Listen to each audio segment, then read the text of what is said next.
প্রবাসীদের দাবি আদায়ের জন্য আমি প্রতিবাদ করতে গিয়ে আমি আমার বড় আইডি আমার মনিটাইজেশন হারাইছি। আমার আইডিতে বিভিন্ন ইস্যু এসে বসে আছে এবং কি নো লঙ্গার রিকমেন্ডেড এরকম অপশান চলে আসছে।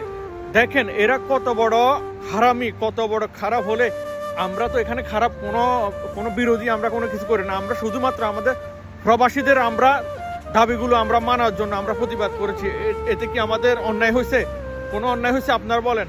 তাই বলে কি আপনারা ভাবছিলেন যে কি আমরা থেমে যাব? না, কখনো থামবো না। কয়টা আইডি খাবেন, কয়টা আইডি রিস্ক কমাবেন, কয়টা আইডিতে ইস্যু দিবেন, কয়টা আইডিতে রিপোর্ট মারবেন, আই ডোন্ট কেয়ার। আমরা সকল প্রবাসীরা যতক্ষণ না আমাদের দাবি মানবেন না ততক্ষণ পর্যন্ত আমরা পিছু হটার মানুষ নয়। যাদের রেমিটেন্স দিয়ে দেশকে মাথা উঁচু করে চলার মতো ওইরকম আপনারা করতেছেন, আপনারা মোটা অঙ্কের টাকা পকেটে ঢুকাইতে পারতেছেন, সেই রেমিটেন্স যোদ্ধাদের আপনারা অবহেলা করতেছেন, তাদের দাবি মানতেছেন না। আমরা শুধুমাত্র বলেছি প্রথম দাবি হচ্ছে আমাদের প্রবাসী ভাইরা যারা মৃত্যুবরণ করেন বিভিন্ন দেশের বাইরে তাদেরকে বিনা খরচে 1 সপ্তাহের ভিতরে দেশে আনতে হবে। এটা কি আমরা খারাপ কিছু বলছি? এখানে তো আপনারা আরো খুশি হওয়ার কথা, আমার মাথায় আসে নাকি?